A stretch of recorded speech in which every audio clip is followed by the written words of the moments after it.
talking about, man, is you're talking about living deliberately. A lot of people don't really live deliberately. They don't walk around really paying attention. You are an anti-accounting guy. You also see through it like I do. CPAs here are trained to do the same damn thing over and over. They're not really taking the time to help the business owners. I'm profiling an individual from the point I get in the parking lot to figure out who they are. Most of these business owners, what gave them the courage to start a business is the pain they felt from that significant emotional event.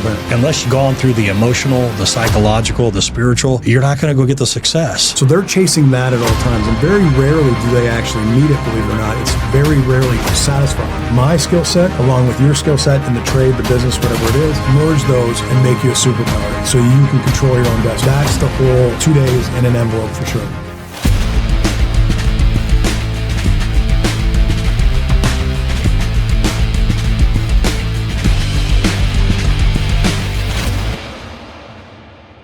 Hi there, and welcome to another episode of the Chad Peterson Show. Listen, I have a very special guest with me today. You guys know that I bring special guests to you, people that have a story, people that have a message, those that have turned pain into passion and passion into profit. And today I have Jay Aldebert with me, and he is the Chief Growth Officer for a company that helps people like you, if you're a business owner, really pay attention to your books, really pay attention to the health of your business. Now, you might be driving down the road and seeing companies driving down the highway. They have wrapped vans, wrapped vehicles. You can see the stores while you're driving down the road. But how many of them are profitable? Probably not as many as what you think. And how many of those businesses actually know what they're doing when it comes to running a business, reporting the numbers, and creating profit by design? And that's why Jay's here today. He's going to teach you things that you're not going to hear in the market. You need to listen to this man. You need to follow this man, Jay Aldebert at Profit by Design. Jay, thanks for being with us, man. Thank you, Chad. Great to be here. Yeah, man, we went out last night. We had a good time. We went and you weren't here for going out and having a steak, but we had a good steak and had some drinks and had cigars. And what I immediately picked up about you, man, is you're a smart guy, you're a thoughtful guy, and you're also very intuitive, but you're trained with your intuition. You've trained to learn about psychology and how the mind works and how people are revealing themselves right before you, and you read people whenever you're talking to them. So if you would first tell us your story and how you ended up becoming that way. So it's an interesting story. I was working for a consulting firm owned by my mother at the time. We had a falling out. At the end of the story, she said I quit, and she actually fired me as a story. But it's interesting, on the last day, I was filling out the last 2 weeks, and I was working with downtown Toronto. I'm from Canada. I was downtown Toronto, and as I was parked on one of those back streets, and I'm rounding onto one of the main streets, as I'm turning the corner, this newspaper leaflet, that's sincerely a newspaper leaflet, it's flying in the wind, it's wet, blustery day, smacks me right in the face. Instead of like just pulling it off and chucking it to the side, I actually just tucked it on my sleeve. I was, very much an environmentalist. Walked into the office, placed the stuff down, and sat there and went on about my day. Came back at lunch, and this advertisement was sitting right up in the middle of it amongst my stuff and said, "Can you sell the CEO?" And I thought, that's really interesting. I'm now unemployed. It would be interesting to do. So I reached out to this company, and what they ended up doing is give me an interview for a sales position. I'm actually not good at sales. Now, everybody think I would be because of the psychology side. I'm actually terrible. So I actually go to their class, and midway through the class, I quit right automatically. I'm done. And somebody came in to make a presentation, and it was about analyzing companies, right? Because that's what they actually did. The interesting part was that I was really fascinated by that, called out to them a bunch of times. At the end of the story, got hired on. Now, the sad part of ending the business relationship with my mother ended on a very, very sad note, where she said I was going to go out into the world and I was going to fail. Now, coming into the position, they gave me 3 requirements. The very first requirement is I had to have a car. I did not have a car. I had to have a computer. I did not have a computer. And last but not least, I had to have a credit card. I did not have a credit card. So in order to do this job, which puts you in maybe 2 to 3 different cities every week, if I got an assignment in New York, and then I got let's say Buffalo, and then I got the next assignment in Toronto, I was borrowing my buddy's car to drive to each one.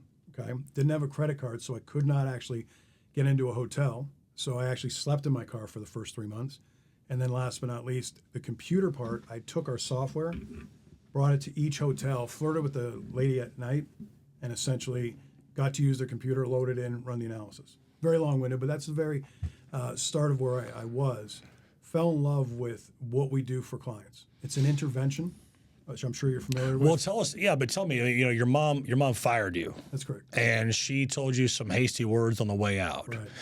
And a lot of people don't really realize that as a business owner, as an entrepreneur, as somebody who goes out there and just has to make it on your own, there's almost always a story of pain. For sure. So in your words, what was the pain and what did it do to you and what drove you? What was the psychology that drove you to be this mega success that you are? I mean, you have worked with over 80,000 business owners. Just close to 90, yep. Almost 90,000 business owners. Mm-hmm. And you are an anti-accounting guy. You're like, okay, yeah, your CPA can help you because they can file a tax return, create a profit and loss, create a balance sheet.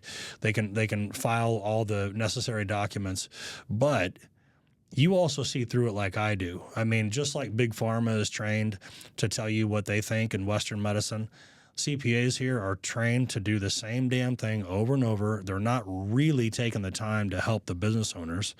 And a lot of people rely on their CPA because they think, well, that CPA guy knows more than me.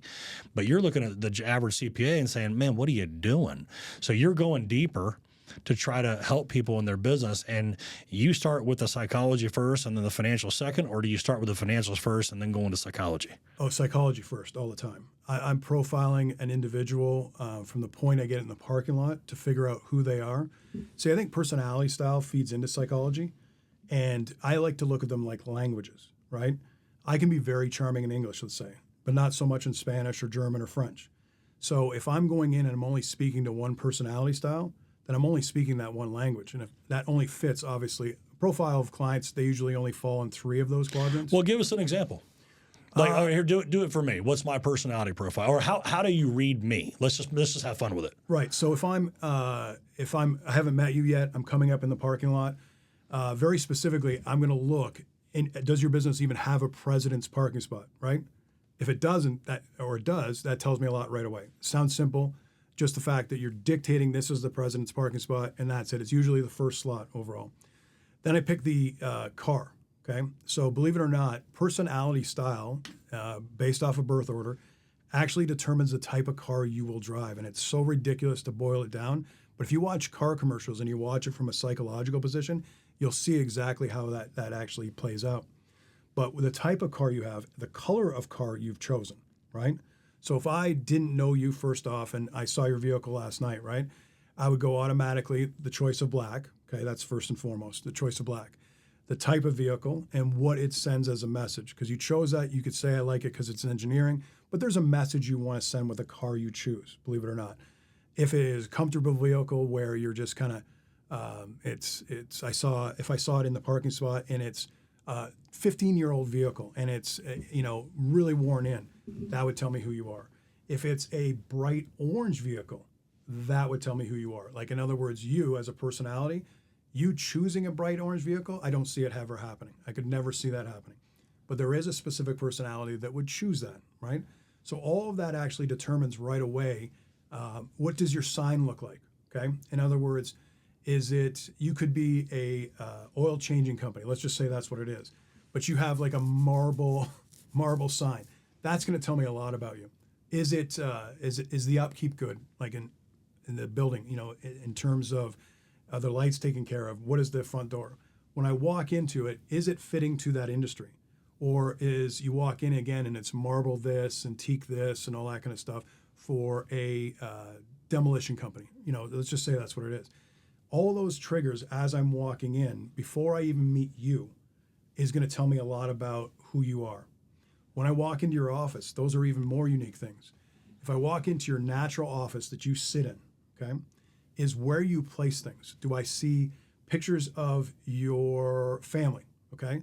And where are those pictures placed, right? People that place them towards them, facing in. I've got my spouse here, I've got my children here, facing in, that tells me something. That's for them, not others. That's correct. Right. If it's back here, facing out, that's a projection.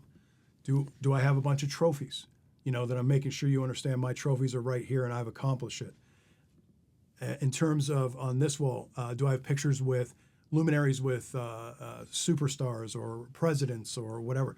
All of that actually, before we even said one word to each other, clicks me into a quadrant of who you are and what language I need to speak. Yeah. Yeah. So what you're really talking about, man, is you're talking about living deliberately. And a lot of people don't really live deliberately. They don't walk around really paying attention to what's going on around them. The cues are there. The clues are there. Absolutely. But most people don't pay attention to it. And so what you've done is you've trained yourself, you trained your mind from a standpoint of psychology, and I would say business development has been critical for this, right? So you wanted to do it for that purpose. But as soon as you meet somebody, you got to start figuring out who they are. And you would think that that's a skill that's naturally built into us.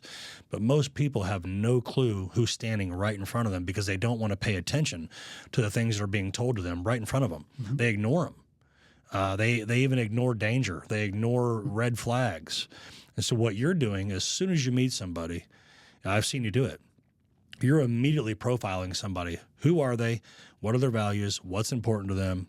And how does a person respond? And what's the best way to communicate to them?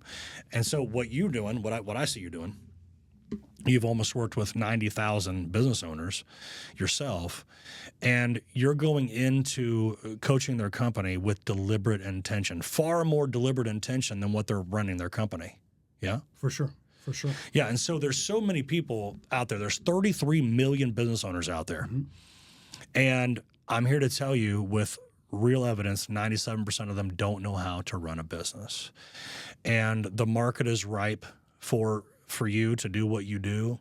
But if there is one thing that just makes my ass hurt, man, is the coaching industry. I can't stand coaches, and you guys are different.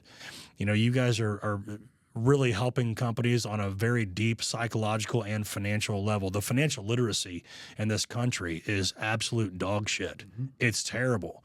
But you bring in psychology and financial literacy, and you help business owners create a better business, create profitability. Profit by design is what you're doing.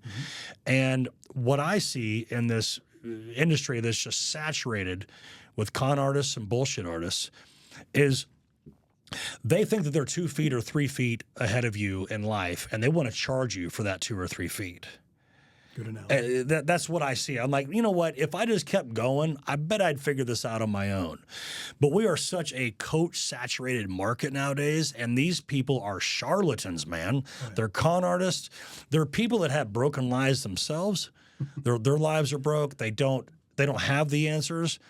But they just became a coach because there's really no, high water mark to cross. There's no high bar to cross to become a coach. There's no certified coaching that you have to go to the market. And so I like what you guys are doing, and I'm impressed with what you guys do with how much you do of it. So tell me, how much coaching do you guys do? I mean, how many customers do you guys help a year? So if we analyze, and that's the best way to put it, our sales model is contact, sell, analyze. It's about 12,000. So 12,000 businesses per year is how many we'll analyze at that point. We'll boil that down to probably an average of 7,000 a year. So we'll do engagements with 7,000 separate clients. The engagement, like you said, is, yes, there is the business acumen side, but there is the coaching side. And where I think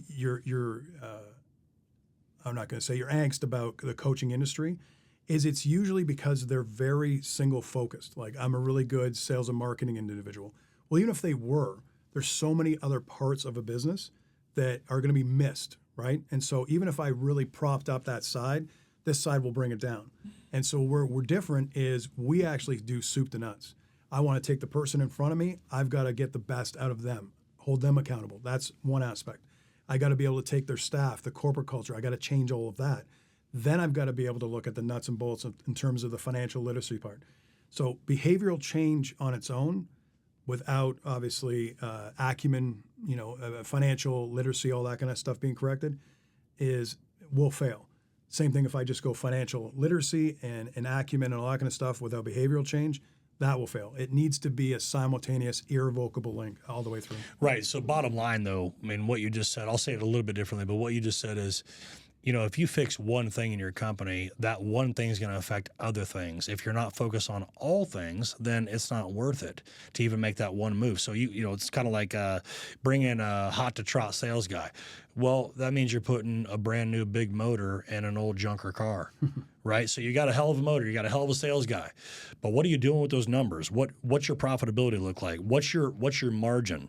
Are you paying attention to your numbers, or are you just kind of asking your accountant, hey, how are things looking? And he's going to say, oh, pretty good. You're doing okay. I mean, you're not getting real detailed, measured data to run your company. Most people are not, right? And so let's talk about how you go into these companies and you actually fly to these companies and you spend 2 days with them. That's correct. So it's not just coaching. It's, you guys call it entrenched, right? Yeah. You're full submersion coaching. 2-day intervention is what we do at first. 2-day intervention. Once that's done, we select them as a client. They select us as a professional. Now we're doing a 6 to 8 week process on premises the very next business day for a combined, as I said, 6 to 8 weeks until the job's done. That's really what it is. And it's on an immediate basis. Yeah. How long are you working for customers? 6 to 8 weeks is the average project. 6 to 8 weeks. Mm-hmm. Okay. And so you fly in, you spend 2 days with the business owner, or do you spend time with more than just the owner? The answer is the business owner for sure has to be present. But anybody who really has an impact on the leadership or the direction of the company, we want to see their side of things for sure. But even employee interviews are extremely important to us because it's great that the owner tells you this is exactly how we play it. But then finding out from the players, is that actually how it works? It's very important in terms of a reconciliation. Well, yeah, man, because look, I mean, you and I, we both understand this. Business owners lie to themselves. Mm-hmm. And there's so many lies going on within companies. And so I wonder sometimes if you talk to the owner and it's one story, and then you talk to the owner with employees and it looks a little bit differently. Without being, disparaging to them, the answer is all the time. All the time. All the time, for sure. Yeah. And it's not like from a malicious place that they're lying.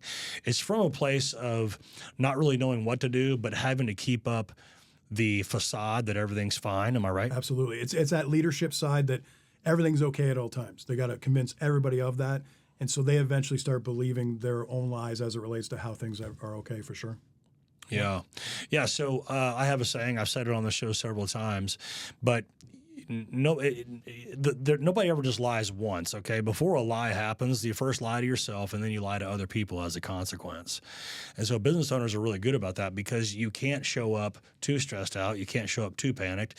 You have to have that stone cold face of being a warrior on for everybody else around you, because if weakness is shown in your company, people could quit, people could rally around the water cooler and start talking bad things about the owner, and next thing you know, the business is not as strong because you've lost key employees and all that. So you have to keep up that strength, but underneath you're falling apart. Do you find that a lot? Oh, absolutely. On top of that, just to build on what you were saying in terms of the employees will tell your customers, they'll tell your clients as well about really what the makeup of the company is doing. So it takes away from consumer confidence very, very quickly. If there's a tech out on a job and he's like, well, the owner's this, and this, they're going to lose. I've heard so many different parts of these stories, and you're not only losing clients, you're losing employees too. So if you really have to put on that face, you really have to keep everything. And I know, we're leaders, I guess is the best way to put it. The spouse side is an interesting side too, right? Is maintaining their security. So they have to keep perpetuating that lie at home too, or that story, or whatever. Absolutely. It's always very interesting. Yeah, business owners are stressed, and that stress is not necessarily carried home, but the facade carries home, and that the facade will create stress in your life. Yeah, because if you go to your work and you have to keep a good facade up there, and then you got to come home to the wife and her security is important, then that facade just keeps on going, and now you're living a life that's really a lie. We actually have a practice that we think is important, where no matter who is in the business or who owns the business, the spouse will be involved. In other words, we will interview them at some point. And in that 2-day process, we want to get a really good landscape of what is going on with the individual and with the business and getting different perspectives. Even though they're not right in the business, we think it's interesting to get their perspective as well. So in your opinion, why do so many companies look profitable on the surface and they look profitable on paper, but really they're stressed, they're freaked out, they're working all the time, the business owns them, they don't own a business? Why do you think that's happening? I think it's what we celebrate as a nation, right? What we celebrate as a nation is, and the bragging points, like, and so I do this much in revenue, right? Everybody talks about I'm a $5 million company, I'm a $10 million company. I've got this many trucks working for me. You know, that in itself is a bragging point. I've got this many employees. So those are all the bragging points, but we've never ever said it's a good thing to brag about how much profit you make. So almost people treat that as a hidden secret. I may look very big, but I'm never going to tell you how much this is. And I think that's the most important factor. Well, I'll tell you what I think it is. I think that people that run businesses, they don't know how to run businesses. Business owners are largely ill-equipped to run a business. The financial literacy is terrible. And it's so nuts to me that people talk about what they did in gross revenue. And that's not an indicator of success. You can go do $100 million in revenue, but what did you make? What did you profit, right? I mean, so how much of that do you see? It's common, and I mean one of the colloquialisms we use on a regular basis is, it's great to see how big your machine is, but until I know how much it spits out, I'm not going to be impressed.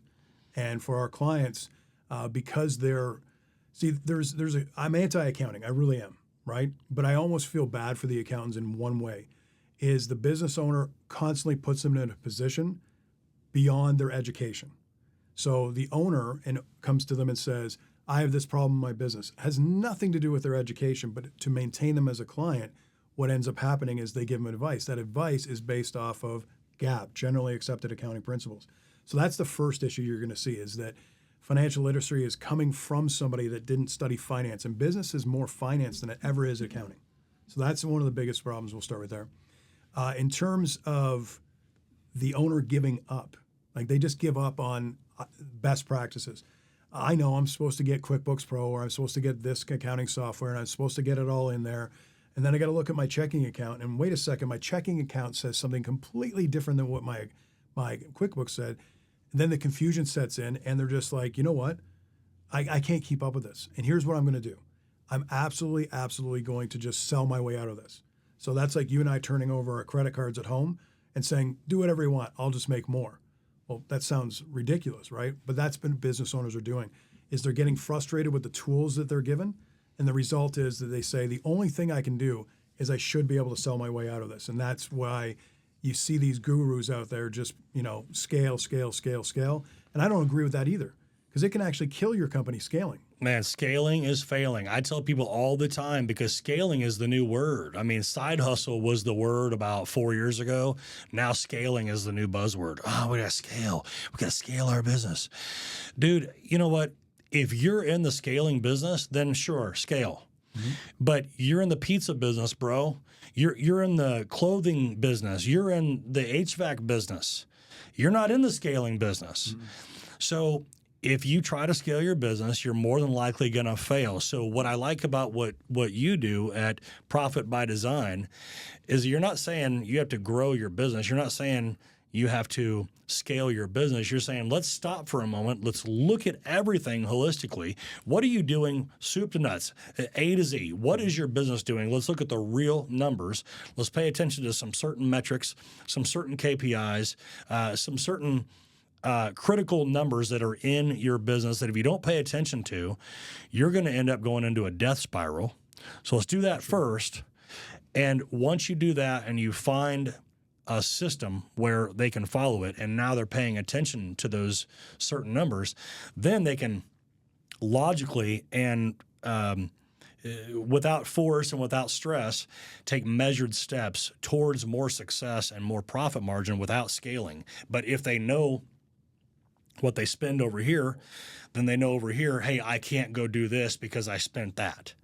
And now you're putting in stop gaps for them to where they don't fail while they scale. Am I right on that? That's correct. The basic concept is every dollar has 100 cents in it, right?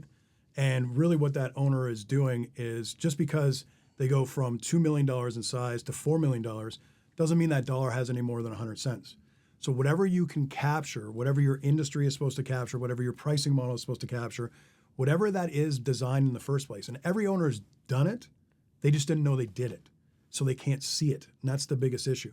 But whatever that amount is, figure out how to make that before you ever grow.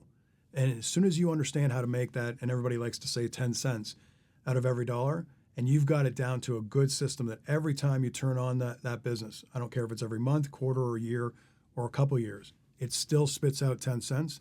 Now you're okay with growing. Only then you're okay with growing. Yeah, right. And, nobody knows these things. Okay, and people aren't running businesses like this. They're running businesses from an emotional standpoint, not a financial standpoint. Sure. Because we run through life from an emotional standpoint, whether we like it or not. That's the fact. We're not living through logic. We're living through emotion. So is that a big part of your coaching? For sure. You want to figure out those emotional drivers. We had a discussion last night about Carl Jung, and I say Jung, but his shadow driver, right? Most of these business owners, what gave them the courage to start a business is the pain they felt from that significant emotional event. So they're chasing that at all times, and very rarely do they actually meet it, believe it or not. It's very rarely satisfied. So really understanding that story of that client and all the things they've done in order to try to make, eradicate that fear or pain or whatever it is, isn't doing it. Like you take a simple thing where they have a 4-car garage, right? They have a 4-car garage, they have 4 cars. Well, the thing is they only can drive one. So when you ask them why, they say, well, because I like this, I like this, I like this.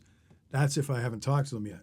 If I actually figure out that their mother said they weren't going to be anything, and one of the biggest things is they were teased in high school about they had to drive their older brother's car. Sounds very basic, right?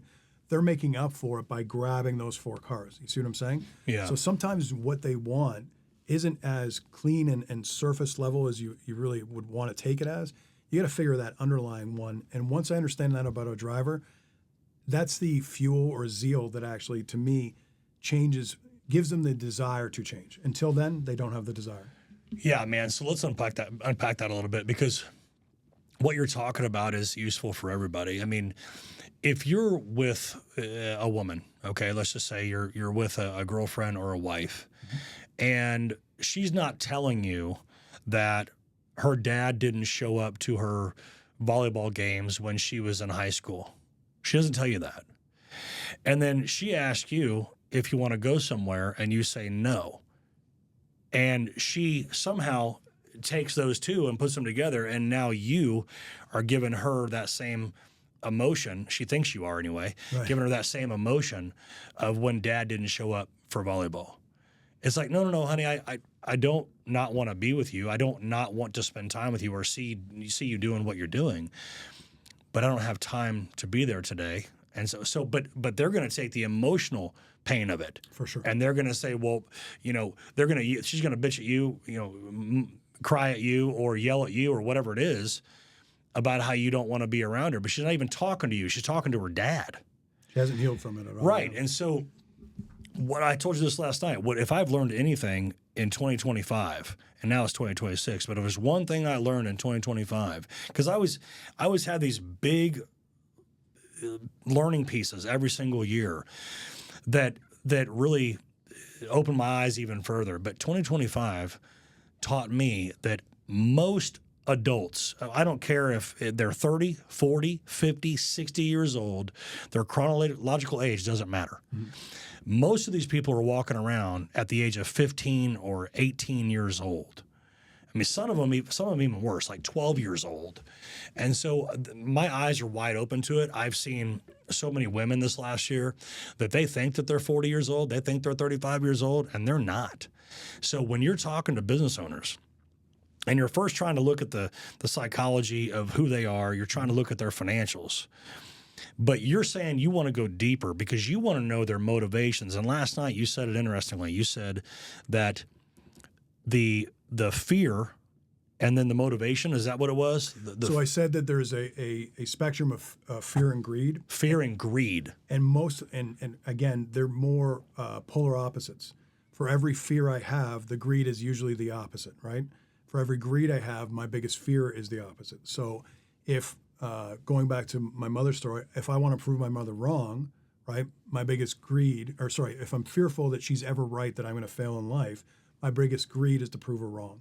So by figuring out the biggest fear, you can also then figure out the biggest greed. But we're not motivated by greed as much as a human race as fear or pain.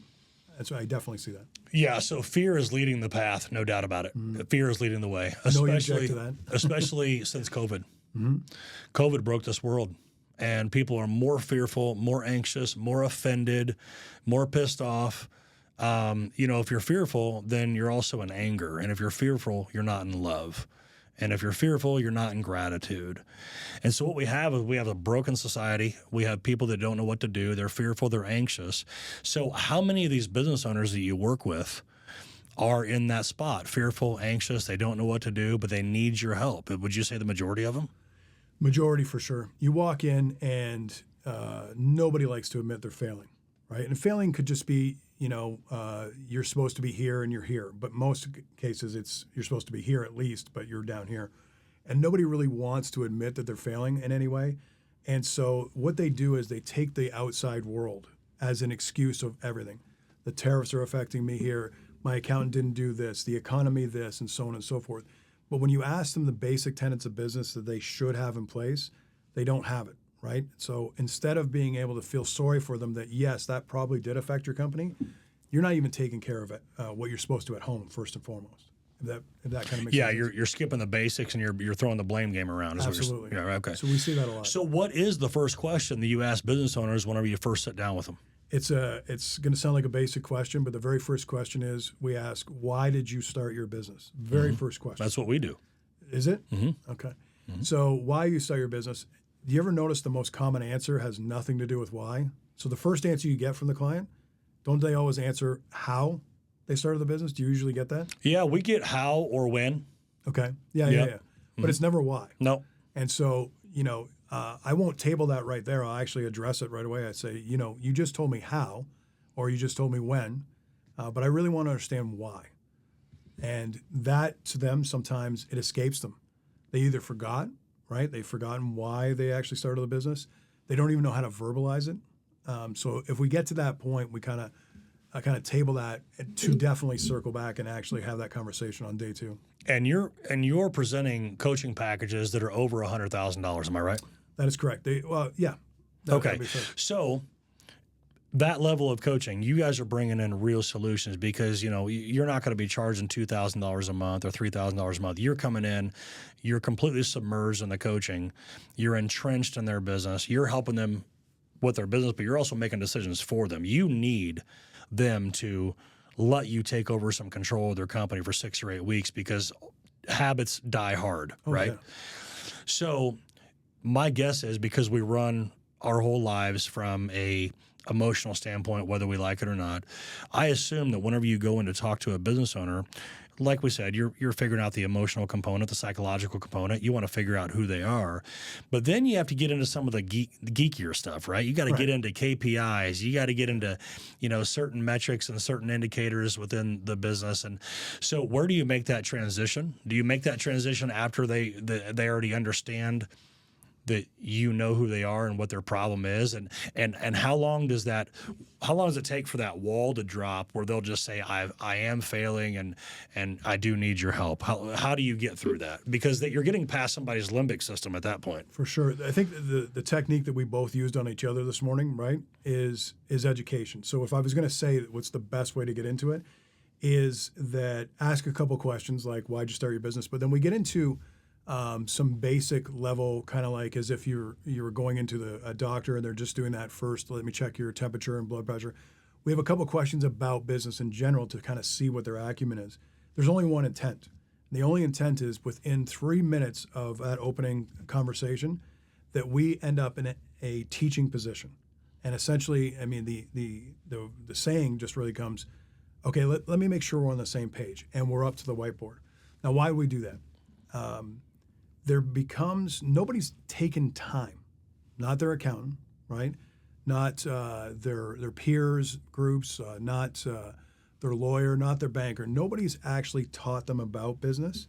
So being able to teach them about concepts, one of the things we start off with is debt service. Number 2, we start off with is working capital. We actually, third, is just go through what is a basic profit and loss statement in itself. Now you say, this sounds like a basic technique, but the amount of reciprocity and the amount of rapport you get from taking that time to educate them on profit and loss statements, what is a balance sheet, what does it do, how their pricing model actually turns into stuff, the geeky stuff, the stuff that's real fun at parties. But we take that and we actually put it in front of them, not take theirs yet, but just the concepts of it. We tend to get a great bond and a rapport developed out of that. Yeah, and some of that is whatever you're talking to somebody, you're in a negotiation, or somebody's in ego, or they're in posture, or whatever. Then when you're talking to that person, whether it be a friend or a lover or a colleague or a customer, you gotta somehow like quit facing one another.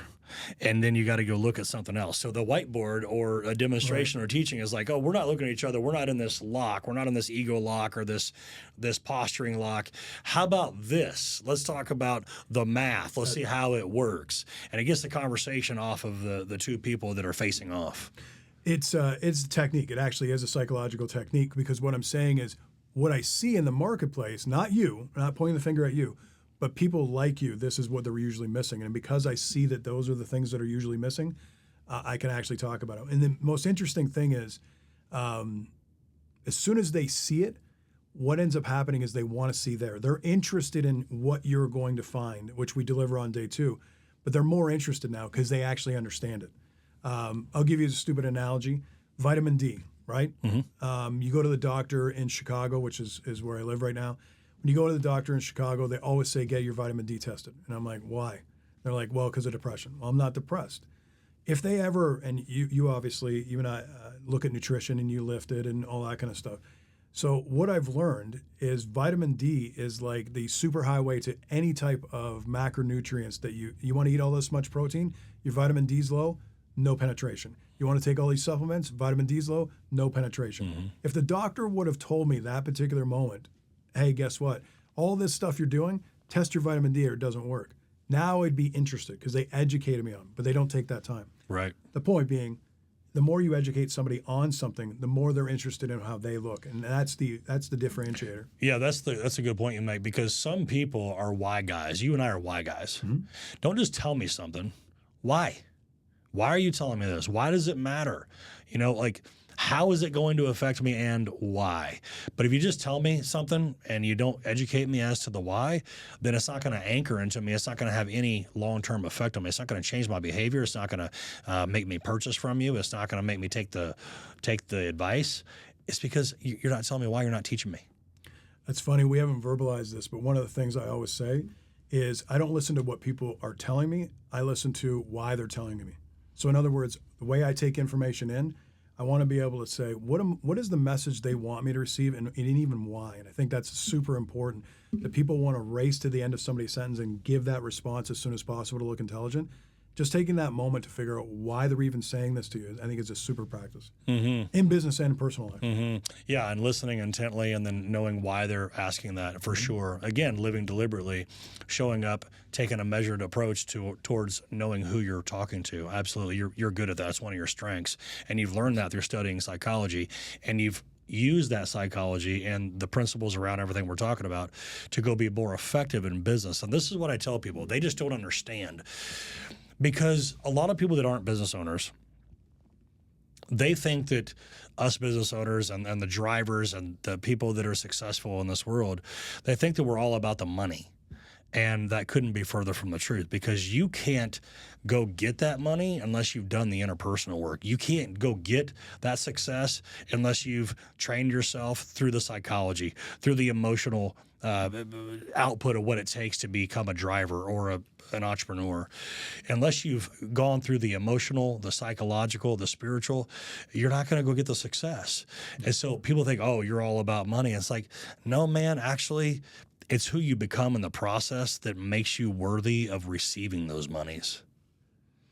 Would you agree that you think that it's a very profound statement, but do you think, obviously we all start with that initial intent, we'll say the initial intent, but it becomes very trivial right away? For Once me, you- it was survival. It was For me, sur- yeah, yeah. For me, it was survival. So I don't think that I've ever really started a business and thought that I was going to do it because I was going to make so much money and I had to have something more behind it. When I was younger, I would do anything just out of survival. It's like, shit, okay, you want me to go rake your yard? You want me to go rake leaves? You want me to pick up dog shit? Sure, I'll do it. Pay me. I need some dollars. But as you get older, you certainly need to live a better life than that, than chasing dollars all the time. And so you chase the better, higher version of yourself, and then all the dollar signs will show up. For sure. Yeah. Would you say you're at the legacy stage now of your entrepreneurship? Not really. I just want to enjoy my days. I want to enjoy the people that I work with. I have a saying. It's NMA, no more assholes. I don't want to work with assholes anymore. I won't work with assholes anymore. And you don't have to. And so I just want to work with people that I want to work with. Like, I won't sell anybody's business. If they're an asshole, I just say, look, we're not a good fit. See you on down the road. I don't care how big your business is, how much it's going to pay me. I don't care if you're an asshole. I'm not going to work with you for 6 or 8 or 9 months. I have to enjoy my days. And there's people out there that want to stress you out in order to be in your life.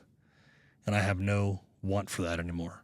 So I'm not in legacy phase. I'm going to work until I'm dead because I love to work. So I want to enjoy my days. Yeah. That's where I'm at. So it's not legacy for me. I'm only 47 years old.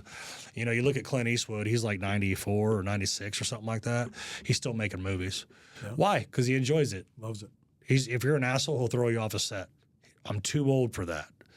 So I say I'm too old and I'm too young for that. I'm not here to not enjoy my days for some dollar sign or for some legacy or whatever. No, just want to enjoy my days, work with people that I like to work with. And if I'm blessed to live till I'm 80, hell, I got 33, whatever that is. Yeah, with 33 years left of working. So I just want to enjoy my days. And if I don't enjoy the people I'm working with, I'm going to change the channel. Make sense? Gotcha. Yeah, so I wouldn't say legacy. No, I just want to enjoy my days. Each transaction, do you still get that same gratification, I guess, as the first one, or has it changed along the way, if I may ask? Yeah, it's changed for me. When I was younger and I was doing this and I was making $150,000 paychecks, $250,000 paychecks, I never thought that I would do that. I never thought that I would, have that big of an income in those chunks. And it just lit me up. But whenever you get used to it, you're used to it. It's your new normal. So it doesn't light me up as what it used to.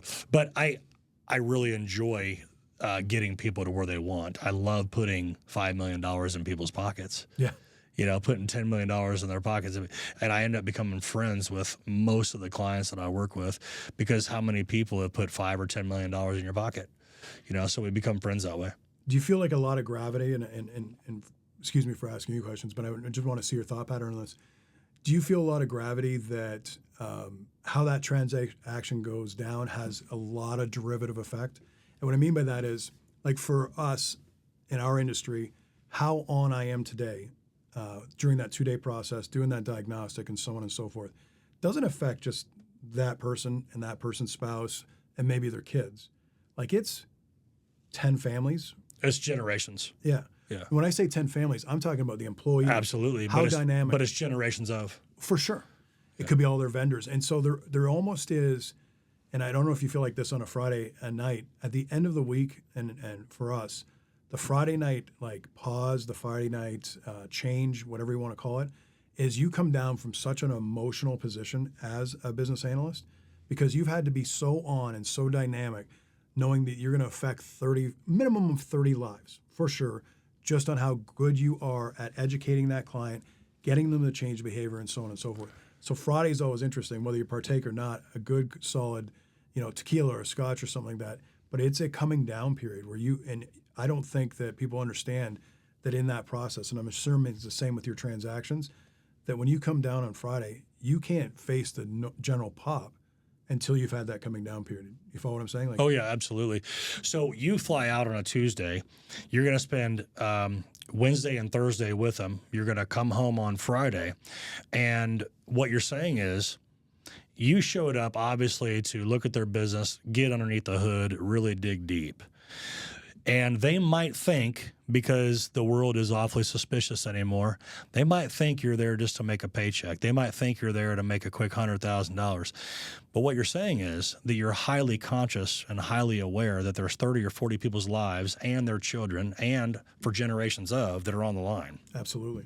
It was a transition. My early career, I'm in my 20s, I'm doing this. You know, I'm 25 years old, I'm traveling around the country. It was about, you said, the paycheck, right?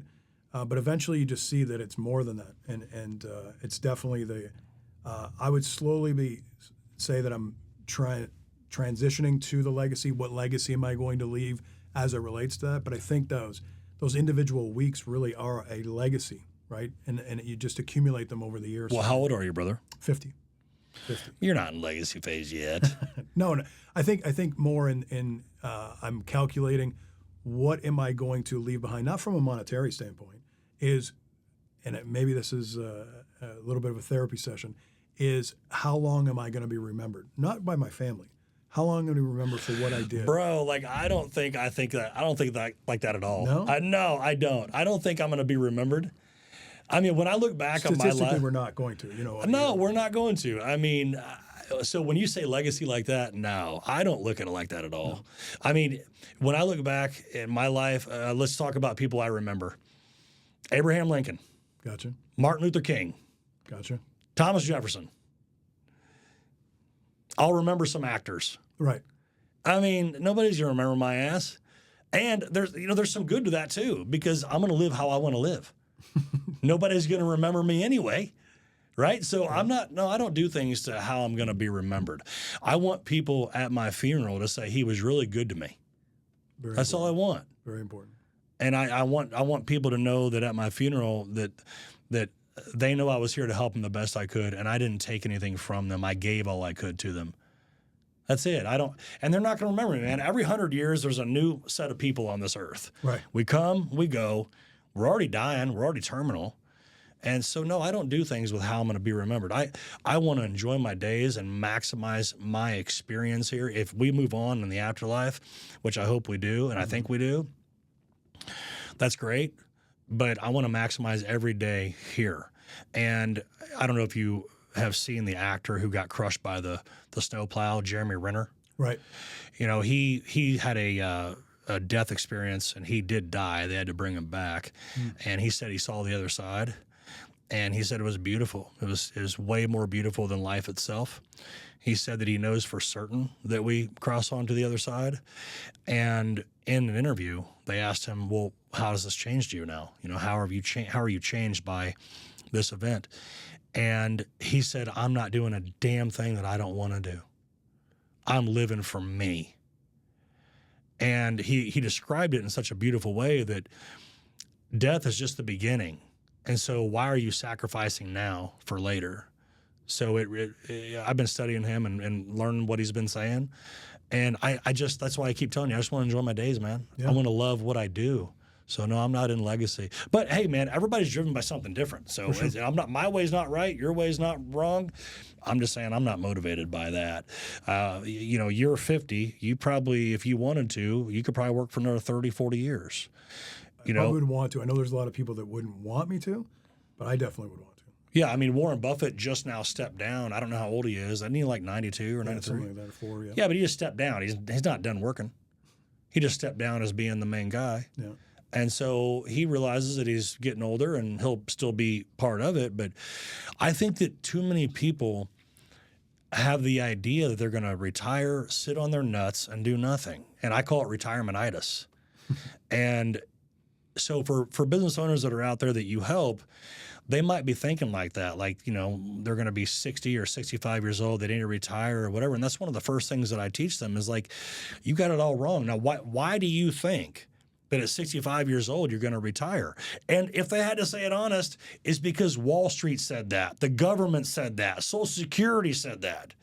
But people just accept information. They never wonder or even ask where they got that information from. So for me, my answer is I'm going to work as long as I'm alive. And if you look at the blue zones, you look at Japan, you look at parts of Greece, things like that, where they live over 100 years, all of them work. They might not be doing the work they used to, but all of them work. So yeah, I'm gonna keep on working and just make sure that I enjoy the people around me. And I think that people don't like the idea of working for the rest of their life because they don't like their work or the people they work with, if they're being honest. And so, as I told you last night, I asked people, what do you want? And most people have never really asked that question. They take what they can get. They do what they think is possible. They never slow down and say, what do I want? And so whenever they come to me, and I'm a consultant just like you are, I ask them, what do you want? I think I'm going to get the right answer because I think I'm going to get an honest answer. Right. But you can't get an honest answer because they've never asked themselves the question. For sure. And so you find that a lot, right? Yeah. The most interesting part is going back to something you said is this retirement aspect. Most of them say that they want to get out of their businesses. We find that 1 out of 10 actually mean it. What they're really saying to us, and this is just based off that 90,000 people or business owners that I've talked to, is they kind of just say, it's not fun anymore. That's really what it is. And so any business owner that says, for us, I just want to sell, we actually don't believe them anymore. Until they can prove it beyond a shadow of a doubt. And those are obviously the clients that you deal with are people that are ready to do it. But most of them, it's just not fun anymore. And so that retirement looks a little bit more because I'm told I'm supposed to do it. I'm not having fun. And that's the biggest thing that needs to change in their business is making it fun again, for sure, just like you're doing now. Yeah. So just to be clear, though, I agree with you, number one. I agree with you 100%. But business owners are never going to tell you that they're ready to sell because they don't know what that entails. Right. They have no clue. And so they're not going to tell you they're ready to sell because maybe you have a better answer for them. They're looking to you for answers, especially if they trust you enough to have you out and evaluate their business and really get in the weeds with it. Mm-hmm. They're not just going to say, yeah, I want to sell my business. That almost seems like a failure to them.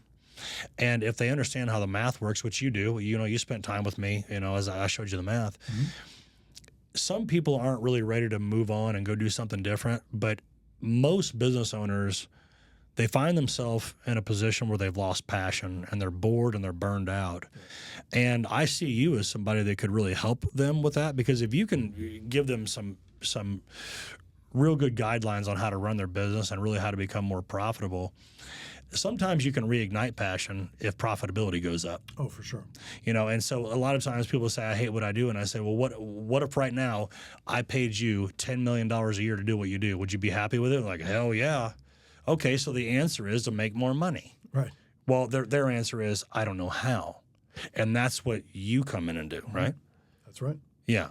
Okay, so let's talk about this. So you go in, you're telling people about their business. You've analyzed it. You've looked at their tax returns, their profit and loss statement, their balance sheet. You probably have a pretty good breakdown of their overall company. Now you're flying in to see them. You're going to fly in to see them. You're going to spend 2 full days with them. And what's the main numbers you want them looking for in their business? Like whenever you go in there, what maybe the top 3 numbers you want them to pay attention to in their company? Top 3 numbers, I guess the 3 would be debt service, number 1, where that sits, working capital, number 2, and break-even sales volume. What most business owners don't understand, and I'm going to talk on the break-even sales volume, is every decision a business owner makes on an hourly basis, on a daily basis, it changes and moves that number so quick, and they don't even know. They decide to not control any of their direct costs, material, labor, subcontract, automatically change that number. They decide not to budget and control overhead, automatically change that number. They decide to buy a new truck, automatically change that number. And there's no accounting software out there that shows them those 3 values, debt service, working capital, or break-even sales volume. They take guesses at it. Like, I've got an ego of an owner across the room from me. They're going to take a guess at what that number is. And because there is nothing that actually shows them, it's usually very wrong. And the ability to show them that, those 3 numbers, if you only gave me 3, those are the 3 I'd actually push. Mm-hmm. But you also have another indicator or another number that you pay attention to, which is minimum acceptable profit? Minimum mandatory profit, yeah. Minimum mandatory profit. Explain what minimum mandatory profit is. It kind of looks at your business as a purpose-driven machine at all times, right? And there is a spectrum of minimum mandatory profit that is from a non-negotiable side to a nice-to-have side. The minimum mandatory, when I said the non-negotiable, Debt service itself is plaguing companies. It's just plaguing because people don't understand that if I take on debt, whatever I took on in terms of that payment, I've got to make that minimum amount after taxes that month. Nobody teaches them that. Nobody's telling them that. Accounting software doesn't track that. So that's why that is the minimum mandatory profit. Working capital, the point that I get a sale to the point I finally get paid for it. I got to fund that practice, right? That also leads into, especially if they're in a deficit position as it relates to what their business needs. We talked about that analogy of driving somewhere and needing enough fuel, right? If they don't have enough fuel, nobody's taking that trip. Well, business owners, they're doing it all the time, and they're doing it from a non-safe position. Right. So to be clear, though, it's not debt service that's killing the business owners. It's their inability to understand what that debt service number means and how to mitigate that debt service by creating a business model around it that prevents them from failing. And that's why, going back in the earlier part of our conversation, you can't just bring in a consultant or bring in a top shelf sales guy to fix the business. You're fixing one thing, not all things. So what you're saying is minimal acceptable profitability? Yes. Minimal mandatory profitability. Yep.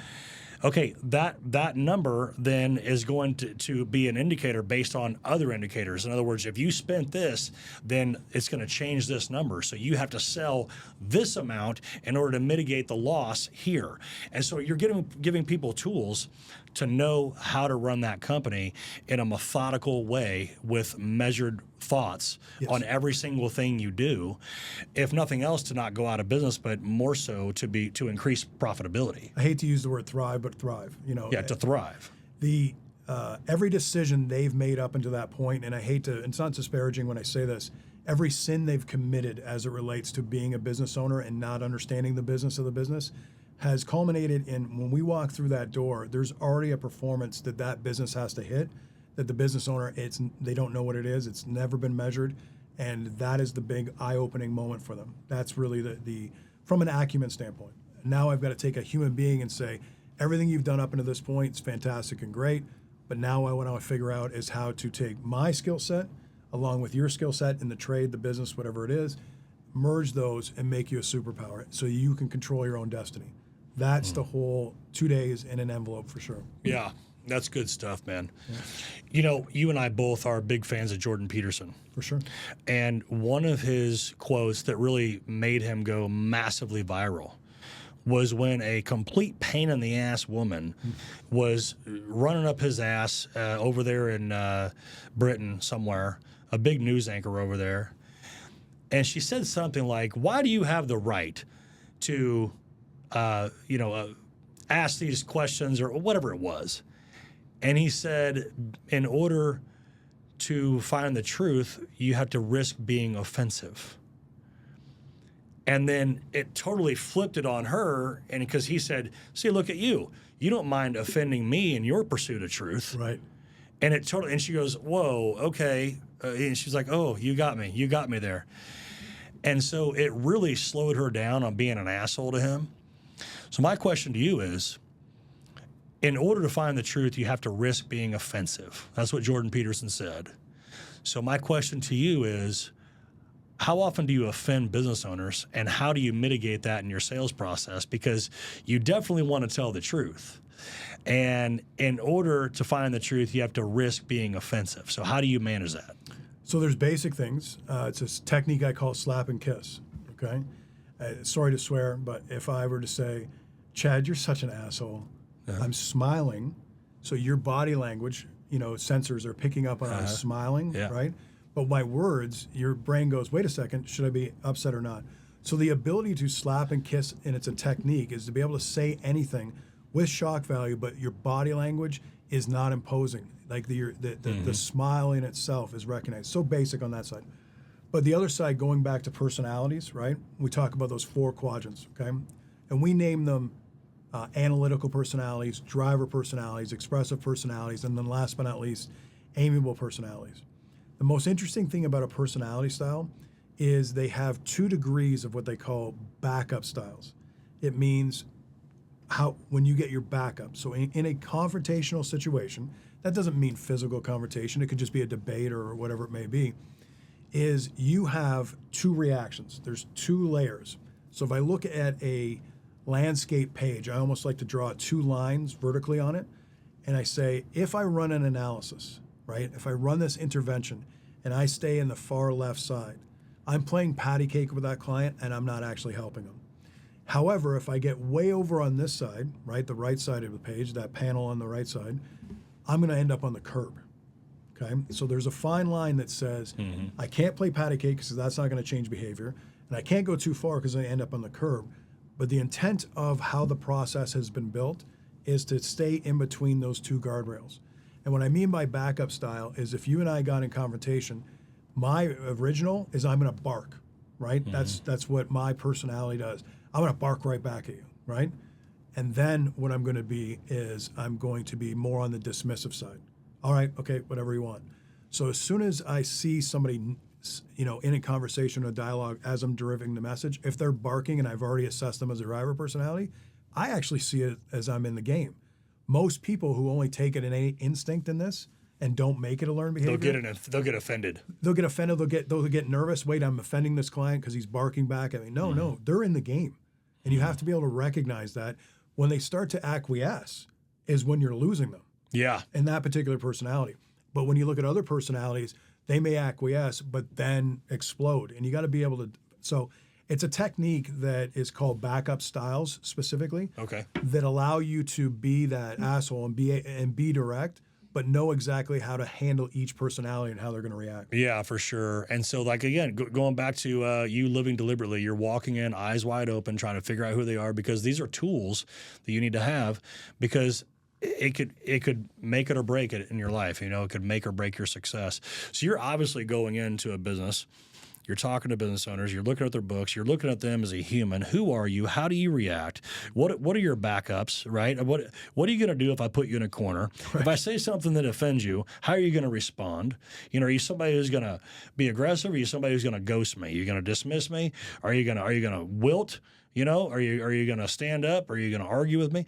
So if you're not paying attention to those things, then you don't know your opponent, you don't know your enemy. And people will fail in their life if you're not paying close attention to who your opponent is. So that's very good about you. You're very deliberate when it comes to that. I have a question for you, though. Go ahead. What in the hell is going on with business owners who chase revenue and not profitability? And how do you guys address that with people? It's actually, believe it or not, it's easy to show in their financials. It's as simple as it's the most, I guess, here's the best way to put it. You can show a client who has grown and chased revenue overall. You can demonstrate in their own history without even looking at the financials what probably happened in their business. They went from $1 million, they grew to $2 million. The chances of them being profitable are very high. It's just like if your income went from $100,000 to $200,000 or $1 million to $200,000, just your income. The chances of you having more expendable cash at the end of the year doesn't make you a financial genius if all of a sudden you go from $1 million to $2 million. So businesses being profitable. What's interesting is they go from 2 to 4, same thing happens, because what you're getting is an organic stretching of efficiency. That's really what's happening, right? You're using the same amount of people, but you're adding slower than the pace of growth. They will be profitable. If that company dips to $3.7 million after being at 4 the very next year, they will show a loss and a dramatic loss. And I can tell a client that story, and they will look and grab their financials and we'll look at it, and that story will play out in every business every time. We then have to teach them that no matter what that level is going to be, if you don't have the skill set to be able to, if you want to make that 10 cents out of every dollar, structure and control your company to only spend 90 as you go through these different phases of growth or decline. If you don't have that skill set, and it's kind of in your face when I say it, but again, it's that, how do I present it? Then you don't deserve to be at the helm. And until you learn that, you have a responsibility to your employees, your responsibility to your clients, your vendors, all that kind of stuff, to add that to it. And that's kind of where that in your face kind of gets, that I have to measure properly, but that's really how I take it to it. Yeah. It drives me nuts that people chase revenue and they forget about profitability. It drives me nuts. It gives me employment, but it does drive me nuts. Yeah, no, it gives you job security for sure. Yep. And like I said, so many people come to us to sell their business and they're not paying attention to profitability.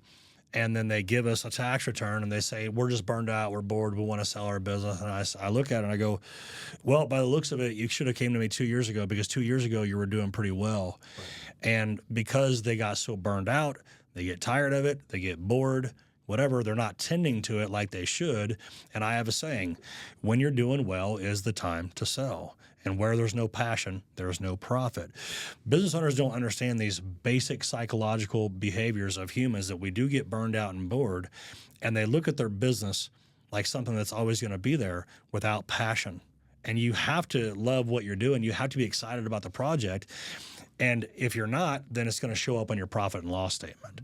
So how much do you get into in your consulting about passion and love for what you're doing, and where their hunger is at? We do have a focus on for them falling in love with their business again. And by falling in love with their business again is usually, you kind of can go a layer back, it's falling in love with the people they serve, right? Whatever your product or service provides. So we really almost like have to go through a dating process again with them in order to be able to make sure that they fall in love with their business again. Very important. So after all the 90,000 businesses that you've seen, the grocery stores, the HVAC companies, the consulting companies, the travel companies, everything that you've seen, I know you've seen them all, and you've probably seen as many tax returns as I have, because we're not in the same business, but we're kind of in the same highway. I'm in mergers and acquisitions, and you're in entrenched coaching and high-end consulting is what you're doing. But out of all of those business owners, every shape and size and type of business, what is the one trait among all of them that makes them good leaders or bad leaders? You would think I would an answer just like that, but I'm going to say, I think it's the ability to evangelize their product or service. If they don't have that ability, not only to their clients, that you would call that a sale, but it's not that just transaction. The ability to evangelize their product, service, and vision is really what it comes down to. If they suck at that, it doesn't matter how heavy-handed they are. It doesn't matter how brilliant you may think they are in terms of internal financial control. Let's just say that's what there is. If you can't evangelize what your product or service is and why you're passionate about it and love it, then there's not a chance that they're going to have a following. Simple as that. Mm-hmm. Yeah. You have to be able to articulate the message. You have to be able to evangelize. I like how you said that, evangelize it. You have to be well-spoken enough to get your message out there. Number one, you have to know your message. A lot of business owners don't even know their message. A lot of people that run businesses don't know their avatar, what their customer is. They don't know the demographics of that. They don't know the language that needs to be used to articulate their message. And then they confuse themselves with a business owner, and really they're the one that is supposed to be championing the cause. They're the one that needs to be able to be, like you said, evangelizing it. And so that's a good point, being able to get the message right and then being able to articulate it to not only your customers, obviously, but also to your staff and vendors and everybody else, because your reputation is being built every single day with everybody that you touch. Oh, yeah. And so the more that you can speak about your business and be very articulate about it and really express what your business is and what it isn't, then nobody will be able to differentiate you from anybody else in the market. Yeah, so that's good. That's good. Yeah, so if you had one piece of advice for business owners, what would it be? It's probably still going to be redundant to every message you've ever said, but it is the financial literacy. If you don't understand your numbers, you're just flying blind at all times. Mm-hmm. Do yourself a favor. Find, it doesn't have to be me. It would be great. But the whole point is find somebody that actually can teach you, not just one little trick, not just one, but actually how everything integrates. Because each decision you make in your company has an effect on the next. And if you're going to invest anything, whether it's that machinery that you think is going to make you more profit versus an actual education that's going to make you more profit, make that investment right there and learn your numbers. Absolutely. So listen, there are a lot of business owners out there that think they know what they're doing. They'd like to know what they're doing. They probably don't. And so let's just say business owners are listening right now and they're like, you know what, this guy knows what he's talking about. He's going beyond just the normal coach stuff. He really understands the business. He's been around. He's worked with 90,000 business owners. I want to work with this guy. Where do they find you? Well, it's a funny thing. What I've done in silence for 25 years, right? I'm starting to now do on social. In other words, I haven't really put a YouTube out there and so on and so forth. It's there now. I'm on LinkedIn.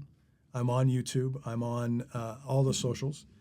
They can definitely see more of my content, more of the education side. And in terms of contact, there can be, the best way to do it is DM there. I'll have somebody from our office contact. We've got 1,100 employees. They'll reach out to them, get them the individual. What website? It would be, the best one is www.jayaldebert.com. So jayaldebert.com would be the best point. Jayaldebert.com. Jayaldebert.com. Simple and sweet. Oh, right. And what is your social handle? The guy in the next room knows most of them, but they're all around Jay Aldebert. Jay Aldebert. Jay-Aldebert or Jay. Okay. Jay Aldebert on Instagram, on YouTube, on Facebook, on LinkedIn. All of them, yeah. All right. Well, guys, there you have it. Listen, there are so many business owners out there that don't know what they're doing, and if you're one of them, then it's fixable. Okay, and guys, if you want something cheap, then you're going to get the results of paying very little for what you get. Jay's not a guy who's going to come to you and charge you $2,000 or $3,000 to turn around your entire business that will affect generations of people after you. He's going to come there. He's going to fix it from top to bottom, holistically. Everything about the business will be looked at, including you, your psychology, and who you are as a person and how that's affecting the business and how it's being operated. But also every single indicator in that business needs to be looked after and monitored in order for you to become successful. If you want Jay's services, then reach out to him. Find him at his website at jayaldebert.com. Find him on his socials, Jay Aldebert. Just look for him online. You're going to be seeing one of his handles in this post below. But listen, you owe it to yourself. You owe it to everybody else around you to become successful and be the best version of yourself. And I'm going to tell you right now, I guarantee that Jay can help you. If you're a business owner, you want to get to the next level, because listen, for every level, there's another devil.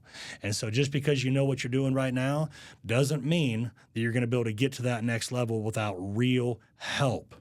So quit lying to yourself. If you want what you want in life, you have to be honest with yourself. Quit lying, get serious with yourself, and take the proper action. And if you want real help, contact Jay Aldebert. He'll be there for you. Thanks for coming on the show, Jay. Thank you, Chad. This was great.